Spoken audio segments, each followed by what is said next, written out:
welcome. Could you please tell us your name, your current position with the library, what branch you work at, and how long you've been with the library system? All right. My name is Kim Jones. I have been with the system for 25 years. I am currently a CE programmer. Enjoy that very much. But I've had a few positions throughout the years. And what is CE? That's community engagement. Yeah. So we do outreach, programming, in branch and off-site. We try to reach out and touch our community. Could you tell us about the roles and responsibilities of your current position? Oh, my current position is a lot of fun. I am a community outreach programmer, so I often visit schools, daycares. I see a lot of children.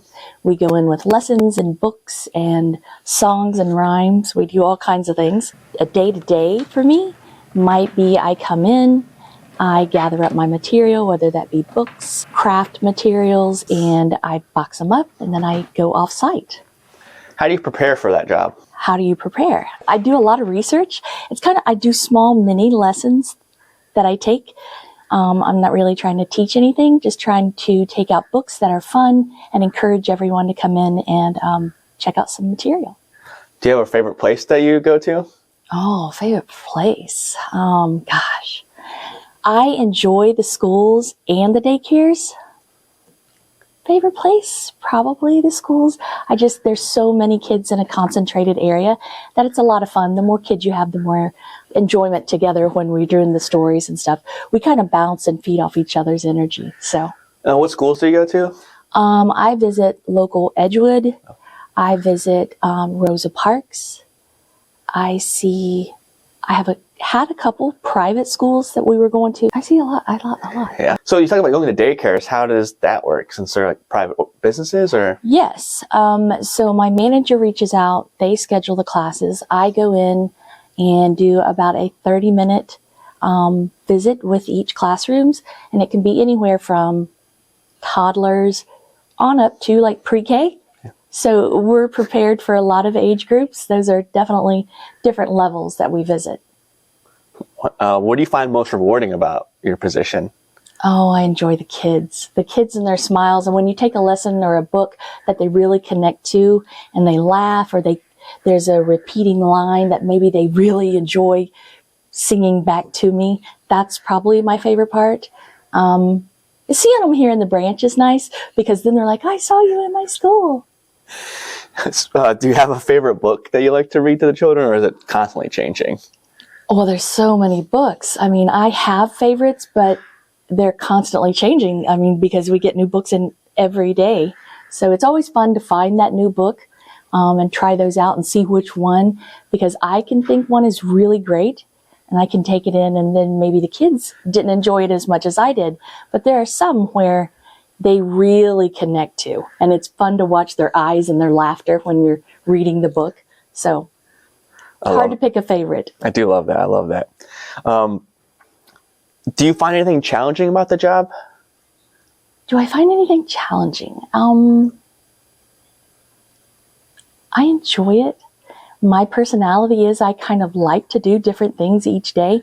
So I am doing different lessons with different schools or different daycares. They're not always on the same subject. So I try to keep what I take, the books that I read, I try to keep those matching whatever they kind of request for us. So other than story times, what other activities and programs do you guys do?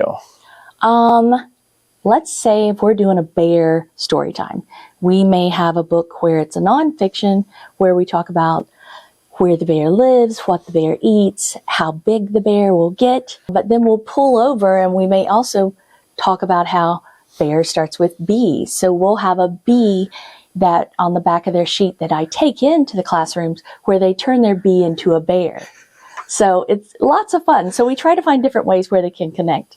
Okay. I love that. Yeah. I'm going to say that a bunch, I think, this conversation. But do you do other, like you mentioned, maybe events? Are there other events you guys do? We do large events, large community events where we will go in. We had an event where it was a Taylor Swift event.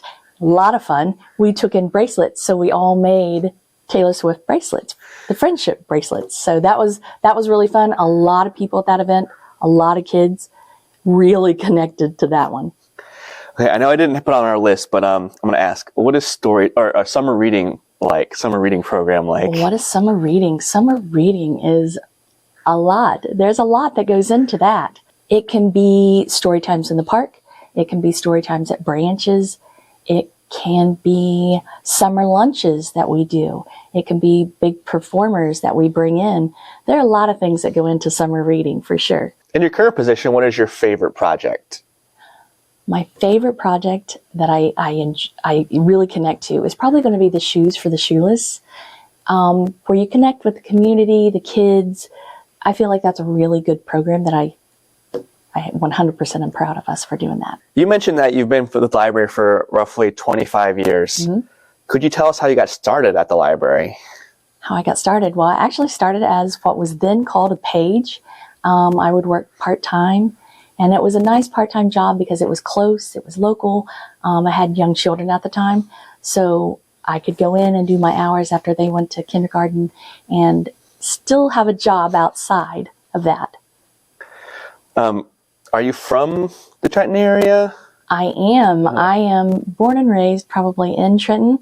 So I've lived here with my family for 30 years. Okay. Very cool. You mentioned that you started as a page. Can you tell us about that position and then maybe some other positions you've worked as? Okay. When I started as a page, you go in, it was just a couple hours that I could go in and I would take the items that had been checked in, whether it be books, videos, whatever, and I would file those. And you kind of keep the cart clean, and that way it's always fresh because there's always items being checked in and checked out. And then after a page, what position did you hold? After a page, I went to a part-time library associate. So then I went to checking in and checking out, material, being at the desk, answering questions. So that was fun. Yeah. That's when things started changing. Did you hold any positions after that? I did. Well, then I went, it was the same position, but I went from part-time to full-time. Okay. So that was once my children went to school. Then I went in and we had, there was a little lady that I kind of worked with and she retired. And then I went to full-time. So then I was a full-time library associate at the desk. And you were still doing the same things, yeah. More hours. More hours. Yeah. And then any positions after that? How did you get into programming? I'm curious. How did I get to programming? At this time, now we are at 21 East State Street, the library.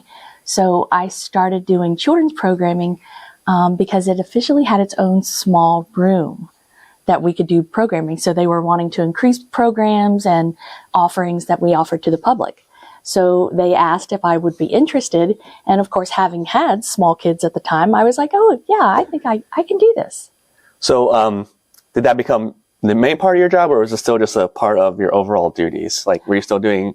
Probably half and half. I did still work desk, but it was more and more. It started increasingly more and more becoming a bigger part, the programming and the children's part. And then is that how you ended up in community engagement? Yeah, I think so. I am kind of an extrovert myself. I like to talk to people. I connect very easily to kids. I've always enjoyed how they connect then back to the library because I think the library is part of the people that we connect to. So it was fun to see them come in, and then the more programming you do, you're like, I think I'm getting better at this, you know? So you're like, I can do this. And it was fun to kind of grow, and the more space you had, the more programming we needed. So it started getting more and more and more. So in your previous positions, is there something you're most proud of? I am. One of my most proud things that I am is here at Trenton, we do have, it's a sensory space, Shakespeare's sensory space.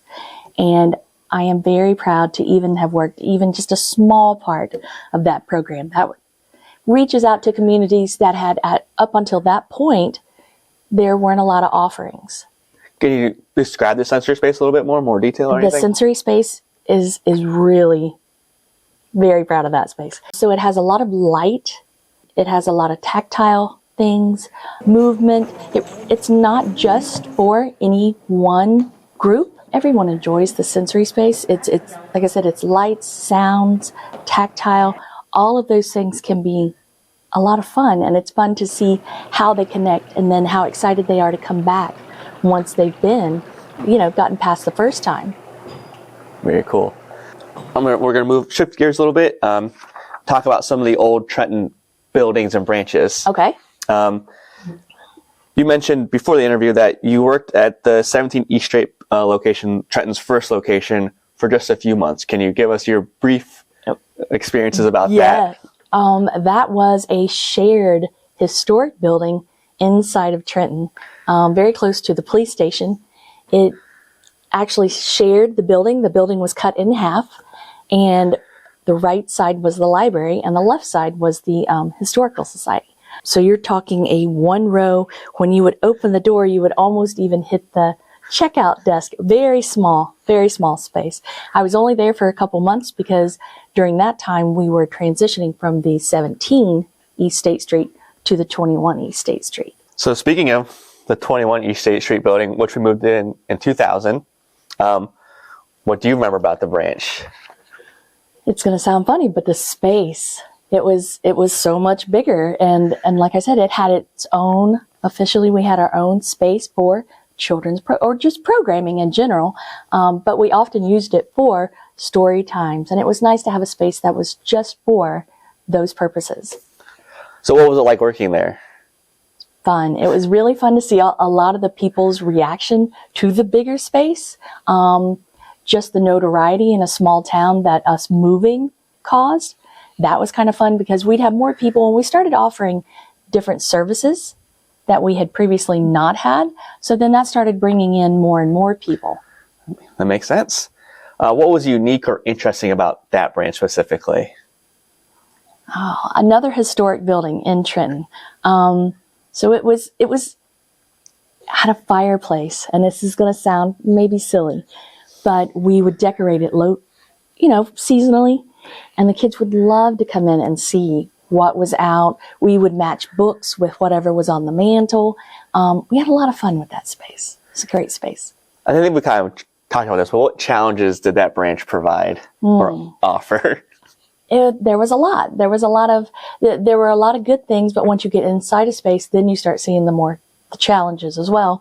We didn't have space for sitting down to enjoy the services that we offered. There was one small table, but besides that, there wasn't a lot of space for people to come in and enjoy and just be at the library. All right, now moving on to the branch we're in right now. In 2016, the Trenton branch relocated to 200 Edgewood Drive. What are your impressions of this branch? We love this branch. When we first moved in, we would walk in, and for us to go from the spaces that we were, it seemed huge, like we couldn't possibly fill the space. I can remember all of us even saying, wow, we'll never fill all of this. So it's nice, and to have a huge community room where you can service, I think, 75 people. That's nice. It's nice to be able to offer that. The sit-down spaces for people to come in and use the library, whether it be the internet stations or to come in and just look at the newspaper, the magazines, to just be in a space where a lot of people from the community can gather. So what is it like working here? It's fun. It's lots of fun. The bigger space, the more people you meet. We still have that small town feel where you still know the majority of the people, and it's nice to get to know the ones you don't know, right? Maybe at first glance. But we're in a centralized location, so it's fun. It's great to be here. What was the move like? The move was so exciting. Oh, everything was so exciting. It was, like I said, we were so excited to have our own space. The spaces for the DVDs, you have your audio-visual material, the spaces for sit-down gatherings, the space for the community room, all of those things that we offer now that we didn't have the space to offer before. It was very exciting. And the move from, to figure out, we didn't physically move the books, but once they were here, then we would put the items on the shelves. And it looked like we didn't have hardly anything because the space was so much bigger. What is unique or interesting about this branch? This branch, one of my favorite spaces that I hope we use more of, we have a huge outdoor area. We recently added the sun deck that is out to the side of the library. And we do more programming that we are doing outside as well. It gives you more space. We have touch-a-trucks. We have summer programs that we do specifically just outside because that's where kids want to be too. So it's fun. I did not know that. That's very interesting. What was the library system like when you started? And what are some of the ways it's changed while you've been here? We were a small library, so we were more what would be called a circulation based. Sometimes if there were older titles or specific researches someone was doing, we would have to pull over. Now we have a lot more space to keep our own titles and our own research and nonfiction material. How has it changed? Now all of that research is often done with technology. So we have the spaces where someone can come in and use the internet stations. They can connect that way. We have Wi-Fi printing. There's all kinds of services that with space and technology we have changed. We've heard that a bunch. Yes. Do you have any other memories or projects about the library you'd like to share? Touch-a-Truck. I enjoy the Touch-a-Truck. It's a service, it's a program that we do. It's normally like an end of summer, back to school kind of kickoff. There wasn't anything like that locally. So the fact that we get to host that here in Trenton is exciting. You bring in all your community helpers, your fire trucks, your police station, your postal services, all of those trucks that kids can come in and connect. And then, of course, we have all the books set out. So inside they can come in and then find their favorite book with their favorite community helper in there. So Touch Truck is what can kids do with it? What exactly is Touch Truck? Touch-a-Truck. We connect with the community members that have your fire trucks, your police cars, your postal service cars. We've even had ice cream trucks. The city here locally will bring in all of their big trucks, mowers, trimmers, all of those things. And the kids can get up inside those and touch them with their hands. And they're not just something they see on the side of the road or that they pass with their grown-up. They can actually be a part of and touch those things. And then come inside and, like I said, connect with the books. It's different to read about one of those books or one of those cars or trucks, but when they can go inside it and get their picture taken with it, that's fun. And then, is there anything else you'd like to add? No. All right, that's perfectly good. Yeah. It was fun. Yeah. Lots of fun. Thank you. Thank you.